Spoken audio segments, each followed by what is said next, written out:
compatriotes, chers fidèles abonnés de notre émission Actualité de Kinshasa, Mbote Nabino.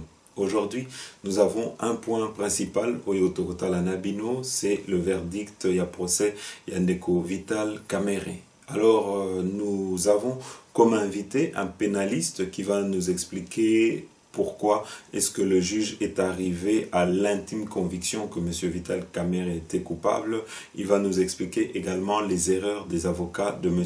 Vital Kamerhe. Alors, peut-être avant de commencer et de rentrer dans le vif de notre émission, pour la Bandeko Oyo qui ne l'ont pas encore fait, n'hésitez pas à vous abonner sur notre chaîne YouTube RDC Source Info.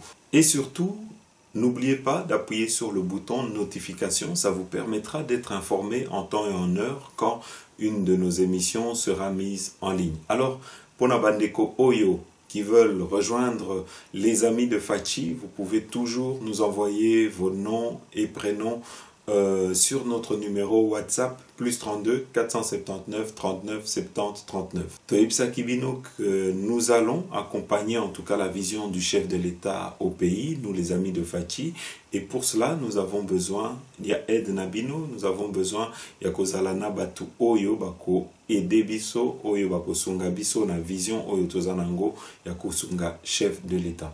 Alors Bandeko, tokoti la bino analyse, il y a pénaliste nabiso, il y a congolais, oyo azo analysé ndenge procès à Vital Kamerhe et Soukaki et pourquoi une telle condamnation. En tout cas, et l'okoyo nous avons retenu là-dedans, c'est que là, ce n'est que le premier volet. Donc, boyba que détournement, ezakaka détournement, oyo y a ba maison préfabriquée.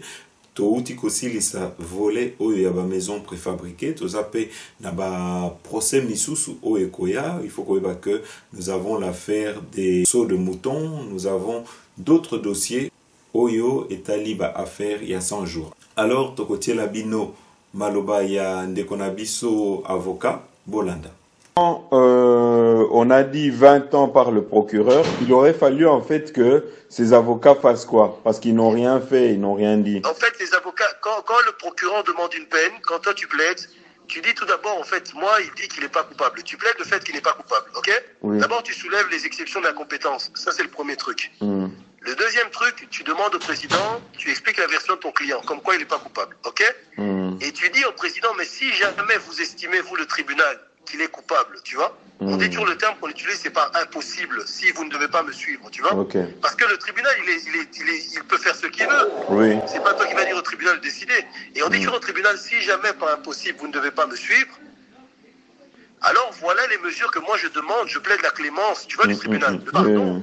Et tu commences à expliquer qui est Kamerhe, sa famille, sa personnalité, tu vois. Et tu dis, selon toi, quelle est la peine qui serait la plus adaptée pour toi si jamais, en fait, le tribunal ne te suit pas, tu vois. Mais quand toi, tu demandes rien, en fait, au tribunal, tu demandes pas la clémence, tu contestes. Si le juge dit que c'est établi, quelle peine il va donner le juge, tu vois. Le juge va donner, en général, la peine que le procureur demande. C'est en général ça qu'il demande. Si toi, ton avocat ne demande rien, tu vois, et que le procureur demande 20 ans, si le juge commence à donner une peine, en fait, que toi, pour toi, il estime, ça veut dire que le juge, lui, en fait, sans que toi, tu aies rien demandé, lui, il estime que il va te donner une peine inférieure. Il a le droit, c'est le juge. Rien n'empêche de donner une peine inférieure, mais en général, dans un procès pareil, tu peux pas laisser ton client, surtout un mec comme Kamerhe, que des avocats ne demandent rien, tu vois, ils demandent pas la clémence au cas où le juge va pas les suivre. Jeannot, c'est du jamais vu. Jamais vu. Et la pierre, son avocat français qui fait des commentaires, tu vois, il a même pas lu le dossier, il connaît pas les éléments du dossier. Tous les gens qui ont vu ce procès ont vu que le juge, il a félicité, la justice congolaise a fait preuve vraiment, mon frère, d'une grandeur, parce qu'ils ont jugé comme on juge en Europe, tu vois. Mais comment est-ce qu'un Européen peut venir aujourd'hui, et j'ai vu que Maître Koko Kyodi a répondu, il a bien répondu. Tu vois, il a très répondu, il a dit, en fait, il a expliqué, mais en tant que bâtonnier, tu peux même pas commencer à commenter, tu vois, les décisions de justice, c'est interdit, tu vois. Aucun avocat ne peut commenter les décisions de justice. Quand ça n'a pas encore été rendu. Quand ça n'a pas encore été rendu, et maintenant, s'il lui dit qu'il va faire appel, le temps qu'il fasse appel, c'est comme si la procédure est recommencée. Un avocat digne ne peut pas faire de commentaires sur une procédure en cours, tu vois. Il n'a pas le droit, c'est comme ça que ça fonctionne, il peut pas commencer à faire des commentaires, tu vois. Ça, c'est de un. De deux, en fait, comme c'est là, Kamerhe, avec les éléments du dossier, mais qui peut acquitter? Kamerhe a voulu que le procès soit public. On a tous vu les éléments du dossier. Elle me dit, ouais, mais non, mais ils n'ont pas su prouver. Je dis, c'est pas un procès civil. Camer se trompe, en fait. Et les avocats, depuis le début, le président l'a rappelé à plusieurs reprises. Mais ils ne comprennent pas, ok. C'est pièce contre pièce, oui, ok. Oui. Mais ici, c'est l'intime conviction du juge. La loi dit, oui. ok. Détournement. Ici, c'est pas civil. Ici, on est au quoi? Au pénal, c'est ça? Au pénal. Ok. Le procès pénal, le juge voit un ensemble d'éléments oui. qui va lui permettre de se forger une conviction, tu vois. Ok. Le juge forme une conviction. Oui. Et la loi parle de détournement, il dit soit par toi ou par personne interposée. C'est la loi qui le dit, c'est ce que j'expliquais. Okay. La loi dit toi-même, parce que Camer voulait qu'on dise que si c'est lui qui a eu cet argent, etc. La loi dit soit toi, le prévenu, ou par personne interposée. Mais c'est le cas de la personne interposée dans ce dossier, tu vois. Ce sont la personne interposée, c'est qui? C'est Massaro et c'est Pienne, tu vois. Oui. C'est ça les personnes interposées, c'est ce que dit la loi en fait. Et le juge, là, j'ai lu la motivation du jugement, mais c'est parfait. Ils n'ont pas pris de risques, ils ont bien motivé, ils ont bien fait le truc. Les trucs, l'avocat l'a dit, oh malfaçon, oh qu'il a demandé un mauvais jugement. Chano, c'est pas vrai, c'est pas vrai. Tu vois, c'est encore du l'esbrouf, c'est encore, tu vois, pour faire du bruit, tu vas faire du bruit. On va faire appel, le juge, il a bien tenu son audience. Eux, à plusieurs reprises, ils ont voulu créer des incidents d'audience, tu vois, pour que le procès s'arrête. Oui. Il s'est pas laissé démonter. Il a bien traité le truc. Et il est resté calme. Calme, il voulait un incident d'audience pour qu'il y ait une dispute et qu'on arrête le procès, tu vois, qu'on saisit le bâton. Ils ont essayé tout, ouais. Il n'est pas tombé dans le piège. Et il a rendu en fait une décision et j'ai vu la motivation, j'ai lu ça, c'est correct. Avec cette motivation, avec les éléments qu'il a soulevés, la seule façon pour que Camer puisse avoir une peine clémente, c'est qu'il reconnaisse les faits et qu'il reconnaisse une partie des faits, tu vois. Là, le juge qui le juge peut descendre la peine, tu vois, en appel.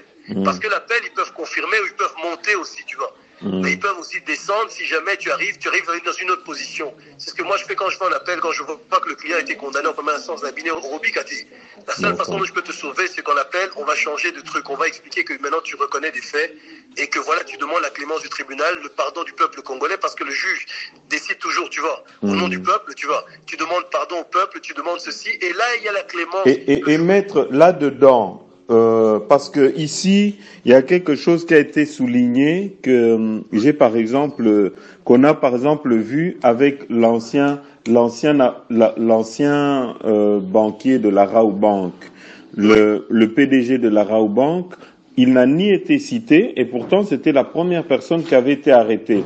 Mais ici, il faut retenir qu'il avait remis les 35 millions. Donc les 35 millions qui ont été remis, ils viennent d'où et pourquoi il a remis ça? Et comme par hasard, il n'a pas été cité dans le procès de Camer. Alors, ma question que j'aimerais te poser là-dedans, après que tu m'aies expliqué ceci, c'est est-ce que Camer ne pouvait pas trouver un arrangement avec le tribunal du style « Ok, je reconnais mon tort, ok, l'argent est à tel endroit, allez chercher et vous me libérez. » Oui, voilà. Tout à fait. C'est ce que, à mon avis, à moi, le banquier, la Raobank, a dû faire ce qu'on appelle une transaction pénale, tu vois. Oui. Ça veut dire quoi? Ça veut dire ou bien une collaboration avec le parquet. Ça veut dire que tu décides de collaborer avec eux, un peu comme les témoins dans un dossier où on vient, on dit que tu es responsable de quelque chose, ok? Et que donc, en fait, comme tu es responsable de la situation, toi, tu collabores avec la justice. Oui. À mon avis, Taimans a dû collaborer avec la justice, tu vois. Oui. Et sa collaboration fait qu'il a collaboré avec la justice. Et de ce que moi j'avais entendu, parce que je n'ai pas l'information, mais j'avais entendu que la Raobank s'était engagée à être caution. C'est-à-dire, en fait, que la Raobank avait dit que si jamais les travaux ne sont pas faits, tu vois, les travaux pour lesquels Taimans était intervenu, et ne sont pas faits dans un laps de temps que l'État congolais avait fixé, la Raobank payerait, tu vois, les sommes d'argent, en fait, payerait. Donc la Raobank a été caution. Mais je n'ai pas l'information exacte, mais c'est ce que j'avais entendu. C'est-à-dire que la Raobank, l'accord qui avait été pris avec le procureur qui sous là, c'est que la Raobank se portait caution, tu vois, de cet argent, des 35 millions. Oui. Et si jamais les travaux n'étaient pas faits, et il a collaboré activement avec la justice. À mon avis, maintenant, il faut voir dans le dossier parquet, quels sont les arrangements que le parquet a eu avec lui. Mais le parquet a le droit d'avoir des arrangements avec un prévenu si ça permet, par exemple, de couler un autre, tu vois, un témoin. Oui, Ce sont des choses qui ont toujours existé, tu vois. Le parquet a le droit de passer un deal avec quelqu'un pour pouvoir avoir des éléments d'information. Par exemple, les extraits bancaires qu'ils ont eu de Camer, tu vois. Il se peut, en fait, que tous les extraits bancaires, la banque a collaboré activement. Et contre cette collaboration, en fait, ils ont eu... mais Taimans, je ne sais pas du tout s'il y aura un autre procès Taimans, en fait. Hein, tu vois, parce que le volet des 100 jours, c'est plusieurs procès. C'est plusieurs procès, donc ça va continuer, puisque là, ce n'est que le premier volet qui a été jugé. Il y a encore d'autres volets, puisqu'il semble que l'argent détourné n'est pas les montants qu'on a cités lors du procès. Il semble que c'est plus vaste que ça. Il y a des centaines de millions de dollars qui ont été détournés. Oui, c'est ça. Donc le parquet a la possibilité de scinder les dossiers, tu vois. Et sur ces éléments-ci, le premier dossier Caméré, le parquet estimait qu'il y avait assez d'éléments, tu vois, qui lui permettaient de poursuivre Caméré et de le faire condamner. Sur base de ça, il scinde le dossier, il fait le premier procès Caméré, il le juge, etc.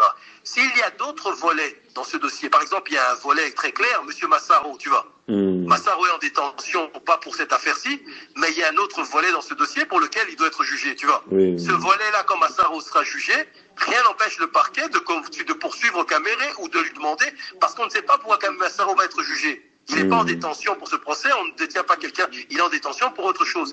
Mais c'est un autre volet de ce dossier, tu vois, toujours des 100 jours, et il peut y avoir plusieurs volets, et le parquet a le droit de scinder les volets. C'est son droit le plus strict.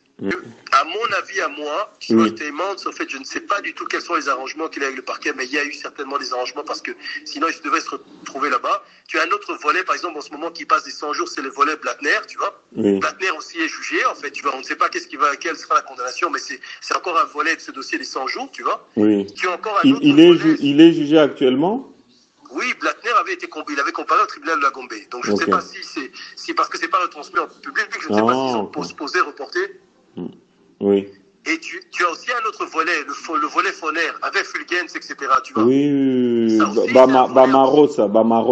C'est aussi un volet des 100 jours, tu vois, qui est jugé par d'autres juges, toujours à Makala. Ça a même été jugé le lendemain du procès de Caméré, tu vois. Oui, donc il y a plusieurs volets, mais qui sont moins médiatisés, qui ne sont pas médiatisés du tout. En fait, la médiatisation, c'est le piège dans lequel Caméré est rentré parce que c'est lui qui a voulu, en fait, piéger les gens en leur faisant peur parce qu'il voulait filmer via sa société sa chaîne de télévision. Voilà. Mais en même temps, quand lui, il voulait filmer via sa chaîne de télévision, c'était une manipulation parce qu'il ne comptait pas retransmettre ça. Donc, en fait, il est tombé dans son propre piège parce que le gouvernement a saisi cette balle en disant, OK, tu veux quelque chose de public, nous on publie ça. C'est ça, n'est-ce pas? Alors là, non seulement on publie, mais maintenant si tu avais des choses à dire, dis-le aux yeux de tout le monde. Voilà. Dis-le une fois pour toutes. Comme ça, on va voir ce que tu as à dire. Vas-y jusqu'au bout de ta logique, tu vois. Et il est tombé dans son propre piège. Parce que dans ce piège, il pensait pas qu'on allait appeler des Amida, des Piana, des ceci.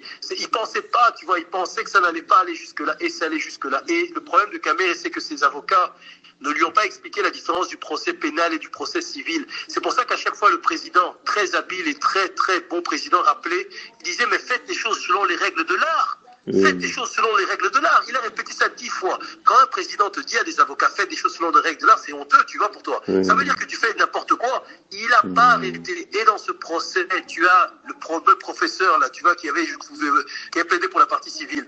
Il a, et c'est pour la République, il a de manière clairement rétabli les règles de droit. Même quand il a fait ça, les autres ont quand même dit n'importe quoi, tu vois. Et le plus terrible, en fait, que lui disait des trucs, et puis après, quand ils ont commencé à plaider, tu as une bonne femme qui a plaidé à un moment donné pour Jamal. Elle mélangeait toutes les notions. Les gens n'ont retenu que la forme, pas le fond. Tu vois, les gens ont dit qu'elle parlait bien, tu vois, soi-disant elle défendait, mais elle disait n'importe quoi. Elle mélangeait les notions de droit pénal et du droit civil. Elle disait plein de trucs. Même il y a un gars, heureusement, qui était là, qui voulait chaque fois l'arrêter, tu vois, pour dire c'est bon, tu vois. Tu as fait ton temps, c'est bon, tu vois, chaque fois. Et même Amanda s'énervait, elle vient regarder le gars pour dire arrête, laisse-moi parler, tu vois. Parce qu'elle disait n'importe quoi, mais les gens regardaient que la forme, tu vois. La manière dont elle parle, elle parle bien. C'est comme, mais maintenant, comment toi tu peux comprendre que les Congolais en général, beaucoup, ils sont tombés comme dans un piège en disant oui, mais Caméré, on n'a pas apporté des preuves. Qu'est-ce que toi tu peux répondre à ces gens-là, Maître? En fait, c'est parce que justement le procès pénal, c'est l'intime conviction. L'intime conviction, c'est quoi? Du juge, oui. La façon dont on a démonté le dossier pièce point par point, tu vois, comment les choses se sont faites. Le fait que lui a eu la maison qui a été attribuée, le fait que Massaro et son cousin, Massaro c'est pas quelqu'un d'autre, qui donne une maison, qui met le nom de sa fille, la fille de sa femme, tu vois. Cette femme, c'est sa femme à lui. Qu'est-ce qu'on veut demander au juge de plus? Ce sont des éléments qui démontrent en fait la machination. Et que les gens ont eu il y a eu des mouvements financiers dans leur oui, banque juste au moment où l'argent est arrivé. Dont ils n'ont pas parlé, mais Maître Cloud, il en parle dans son truc quand il répond à Sur, il dit il y a plus de 2000 pièces dans ce dossier de preuves, tu vois. Oui. Et le problème, c'est quoi? C'est que le juge se fonde sur ces éléments pour fonder sa conviction, tu vois. Oui. Il assoit sa conviction sur un ensemble d'éléments. Oui. En fait, Kamere, le jeu qu'il voulait faire de pièce contre pièce, c'est pas le procès pénal. Kamere, en fait, dans les procès, je te donne un exemple. En France, il y a un procès qui s'appelle Big Maillon, où Sarkozy va être jugé, tu vois. Oui. Sarkozy n'apparaît jamais. C'est toujours des gens qui sont derrière. Le procès libyen, où on poursuit Sarkozy, tu vois, où il n'est pas encore mis en examen. Tu vois, le procès libyen, oui, il faut quand même qu'il est mis en examen. Oui. Il n'a jamais été cherché de mallette. C'est les gens comme les Claude Guéant, tu vois, les gens, etc. Oui, en fait, c'est par personne interposée. Okay. Il n'a jamais figuré. Sarkozy n'existe pas. Dans tous les procès qu'il a, dans tous les trucs, tu vois, des gens de ce genre de choses, de détournement, de corruption. Ces gens ne sont jamais devant. C'est toujours des personnes interposées qu'on envoie à monsieur tel qui va chercher la manette de tel, qui revient. C'est comme ça que les juges en pénal les condamnent parce qu'ils ont compris la machination, tu vois. Okay. Ils disent, ah, voilà, j'ai compris ce que vous avez fait, la machination. Dès que le juge estime qu'il a fondé sa conviction, il condamne la personne. En fait, c'est le montage qu'on condamne, tu vois. Okay, il y a des gens, par exemple, qui font des sociétés offshore, je te donne l'exemple, où son nom n'apparaît jamais. Oui, mais les paiements, c'est les paiements qui viennent chez sa femme, chez sa fille, mais et puis, enfin, on le condamne. C'est son entourage qui en profite et qui en bénéficie. Mais lui n'en profite pas, parce qu'en fait, le montage, c'est pour ça que le législateur a dit par personne interposée, tu vois, mais qui profite, l'aide nécessaire. Tu vois, en fait, c'est ça le droit pénal. Parce qu'en fait, ils disent, oui, il n'y a pas d'éléments, pièces matérielles. Mais l'élément intentionnel, le droit pénal, ce qui compte, c'est l'élément intentionnel. C'est pas l'élément matériel. L'élément intentionnel, c'est l'intention délictueuse, tu vois. C'est ça qui est important au droit pénal. Et l'intention délictueuse, c'est ça, la machination, tu vois. Le montage, c'est ce que tu fais. Tu vois les trucs que tu mets en place. Mais selon toi, maintenant, quelles sont les chances en appel pour Kamere? Est-ce qu'il a une chance ou... À mon avis, il a simplement une chance de réduire la peine. Okay. Mais être acquitté, en fait, il ne peut pas, sur base des éléments qu'il y a dans le dossier, il ne peut pas être acquitté. Parce qu'en fait, on a les déclarations, tu vois, en audience publique, tu vois. Oui. On a toutes les déclarations. On a bien compris qui était le metteur en scène de tout ça. Et toutes les contradictions, entre Massaro et Jamal. Le procès pénal, c'est... Ben oui, et Jamal qui dit qu'il l'a jamais rencontré alors qu'on sait qu'il l'a rencontré. Puis là où Massaro dit que lui, il a acheté le terrain, Jamal qui dit que il lui a offert. Donc, mais c'est ça, c'est ça les contradictions, tu vois, que le juge fonde sa conviction sur ça. Le juge dit vous mentez, le juge dit ceci, tu vois. Et le juge pénal, il tranche que sur des éléments, tu vois, de tout un certain d'éléments. Et c'est toute personne qui a suivi ce procès, comment il s'appelle, Kamere est acquitté en appel, il faudra faire un pourvoi en cassation pour dire en fait que le juge s'est trompé. Tu vois, les juges de l'appel se sont trompés. Parce que comment veux-tu qu'avec autant d'éléments, tu vois, il y a un doute. En fait, la seule façon dont Kamere peut être acquitté, c'est parce qu'il y a un doute, tu vois. Et le doute profite à l'accusé. Mais ici, il n'y a pas de doute. Il n'y a pas de doute qui a été démontré, tu vois. Mais pour moins que ça en Europe ou dans d'autres pays, on allait les condamner pour moins que ça, parce que ici les éléments sont là. Il y a que certains. En fait, Kamere a réussi, si je comprends bien, à faire rentrer le doute dans l'esprit des Congolais. Et pourtant, c'était ça son objectif. En fait, son objectif, c'est pour ça que le président à chaque fois rappelait le procès pénal. En fait, Kamere et ses avocats. Surtout ces avocats. Tu vois, par exemple, les avocats, quand ils répondaient, ces avocats répondaient. Le président leur a dit dans le procès pénal, la partie civile pose des questions. C'est comme en Europe. Le procureur pose des questions, tu vois. Et c'est le prévenu qui répond. Tu vois, quand je viens avec le prévenu, c'est lui qui répond. Moi, je ne peux pas répondre. C'est comme ça que le président a dit, mais vous répondez, est-ce que vous étiez là quand ces gens ont commis les faits? Vous, les avocats, vous ne pouvez pas répondre. Le désordre créé par ces avocats ont permis aux gens de dire, oh, mais qu'est-ce qui se passe? Et comme Kamere est mélangé un peu le tout, en fait, tu vois, pièce contre pièce. Est-ce que vous avez prouvé que moi, j'ai reçu cet argent? Vous avez prouvé? Le procès pénal, c'est pas ça. Ça, c'est le procès civil où on te dit, est-ce que tu as la preuve comme quoi c'est lui qui est responsable de cette situation? Tu dois prouver, oui, c'est lui, il a reçu sur son compte, c'est autant. Alors le procès civil, le juge condamne. Tu vois, le juge civil. Le juge pénal, c'est celui qui dit, vous avez avec une malice. Tu vois le mal. Avec la malice, vous avez monté quelque chose. Vous avez créé quelque chose pour soit voler, soit tuer, soit assassiner. Et vous avez fait une préméditation. Vous avez préparé l'acte et vous êtes allé. Et vous n'avez pas donné l'ordre. C'est pas vous qui avez tiré, mais quelqu'un qui est allé, qui a tiré, tu vois. Alors on te condamne sur base de ça, tu vois. Pourquoi? Parce qu'on estime en fait que tu es le commanditaire. Mais oui, mais moi je n'ai pas de preuves. Mais pourquoi ce type aurait tué? Ça profite à qui le crime, tu vois? Oui. En fait, qui s'est réjoui quand le gars est mort, comme par hasard, l'autre a reçu un virement bancaire qui venait de votre cousin? Oui. Comment ça se fait qu'il reçoit un virement bancaire de votre cousin? Ça veut dire que c'est vous qui avez demandé à votre cousin de donner ce virement bancaire parce que lui, il a tué la personne qui vous embêtait, tu vois. Oui. Le juge raisonne de cette manière-là, tu vois. Oui. Et quand le juge raisonne, il dit, ben, c'est le crime vous profite à vous, c'est votre cousin qui a viré l'argent, tu vois, sur son compte, et lui, c'est lui qui a tué, et ça vous a profité. Donc, vous êtes le commanditaire, on te condamne, tu vois. Et donc, ici, on peut le dire que Kamere a eu des piètres avocats, quoi, qui l'ont défendu. Bien sûr, qui l'ont mal défendu, et surtout des avocats et mal conseillés. Qui l'ont mal conseillé, qui n'ont pas pris la peine de demander, de plaider. C'est déjà des avocats qui ont confondu le pénal et le civil, oui. Tu vois, et des avocats qui n'ont pas cessé, en fait, la procédure pénale, en fait, tu vois, demander la clémence du juge, tu vois, demander des éléments. Ces avocats, en réalité, n'ont soulevé que des incompétences du tribunal, tu vois. Okay. Mais quand tu soulèves des incompétences du tribunal, c'est à titre principal, ok? Oui. Si, comme je t'ai dit, si le juge ne te suit pas, tu dois déjà plaider pour... C'est pour ça que le président disait, mais plaidez. Tu vois, le président s'est plaidé en disant, en fait, le président avait déjà compris que ces gens tapaient à côté, tu vois. Oui. Et il a dit, mais non, mais plaidez, parce que le président ne peut pas vous dire, maître. En fait, le président n'a pas le droit de te dire, maître, ce que tu dis, c'est n'importe quoi. Tu te trompes, tu vois. Tu n'as pas le droit, etc. Tu vois, de dire ça. C'est pas un procès, tu te cours. Le président, déontologiquement, n'a pas le droit de le faire. C'est pour ça que même quand tu as vu que maître Koko Kiodi a répondu, tu vois, il a dit, parce que eux, ils ont cité Kengo Wadondo, tu vois. Oui. Maître Kiodi a dit ce que vous avez dit sur Kengo Wadondo n'a jamais dit ça. En fait, quand tu lis un bouquin, mais tu extrapoles, tu vois, tu dis, tu as pensé à toi, tu as compris quelque chose. Il a répondu à toutes les questions, tu as d'incompétence. Oui. Il a dit, mais non, la Cour a déjà tranché par rapport à ça. Et dans la motivation du président, les exceptions de compétences qu'il soulève, tu vois, le président répond par des articles de droit, tu vois, dans le truc et la doctrine. Il a répondu pour dire qu'ils étaient compétents. Tu vois, c'est écrit la récompétence. Donc le président, à partir du moment où il sait qu'ils sont compétents, il sait qu'ils ont objet des affaires de cette nature-là, ou Marquet de Matete avait renvoyé chez eux parce qu'ils étaient saisis par le parquet de Gombe, tu vois. Et qu'une seule personne qui habite à Gombe entraîne les autres. Ils l'ont dit dans le procès, tu vois.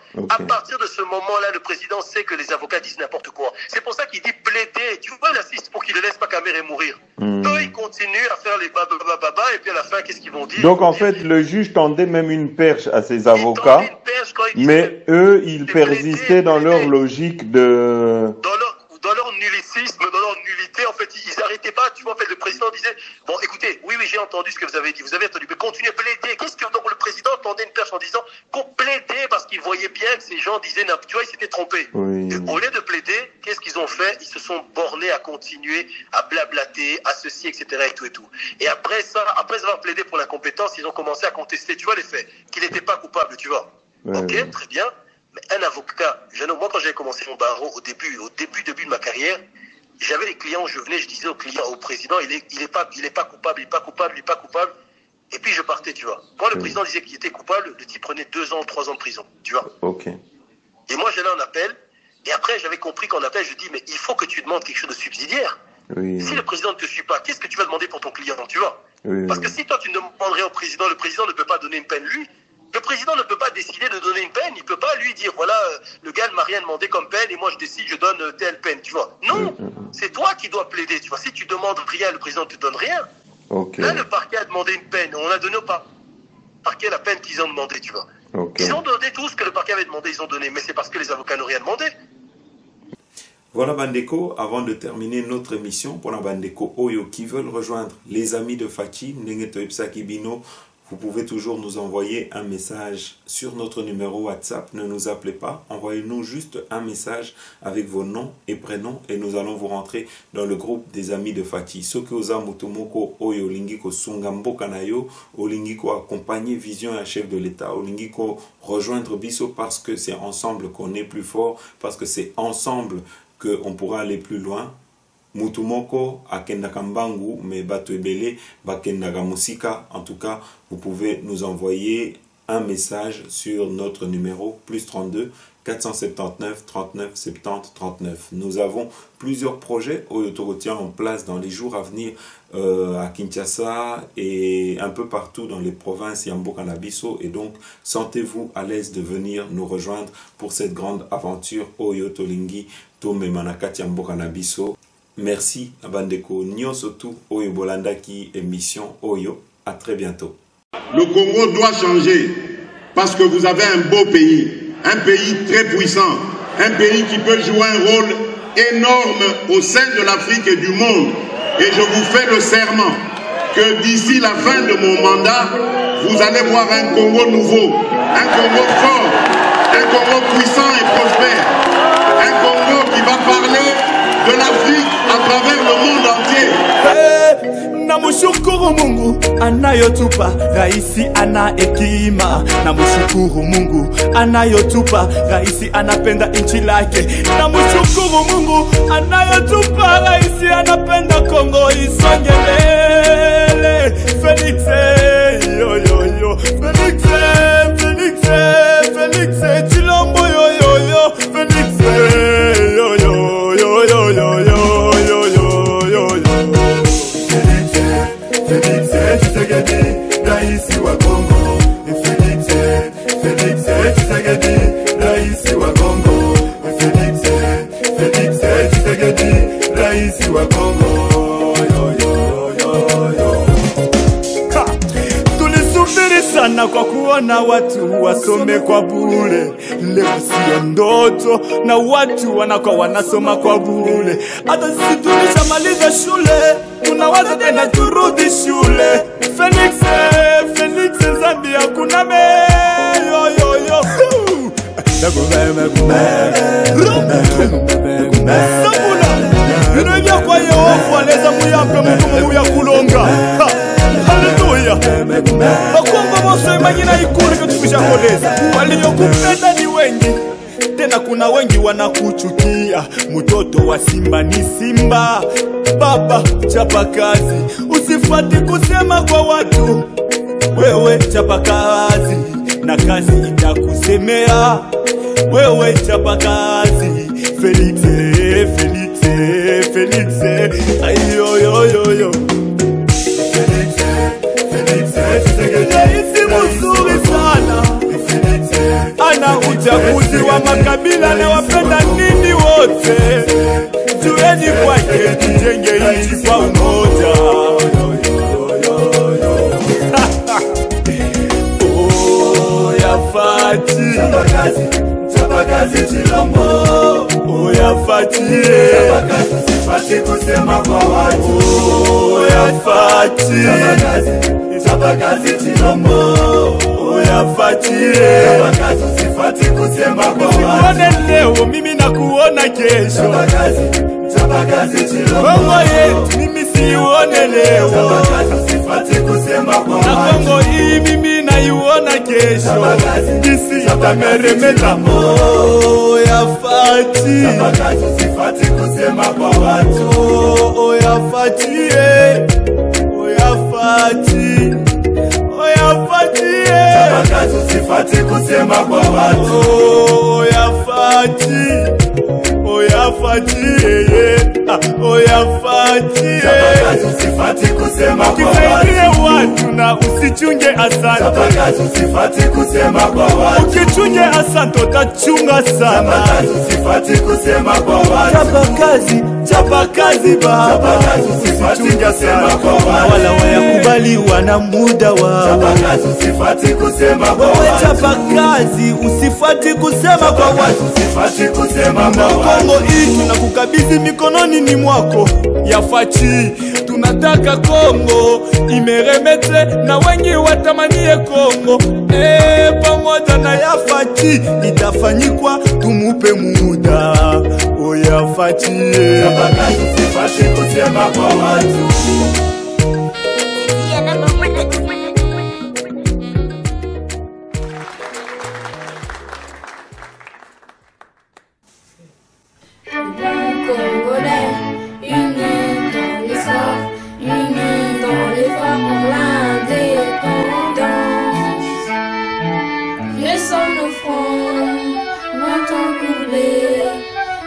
Prenons le plus bel élan. Dans la paix, on peut pardon. Par le labeur, nous bâtirons un pays plus beau qu'avant.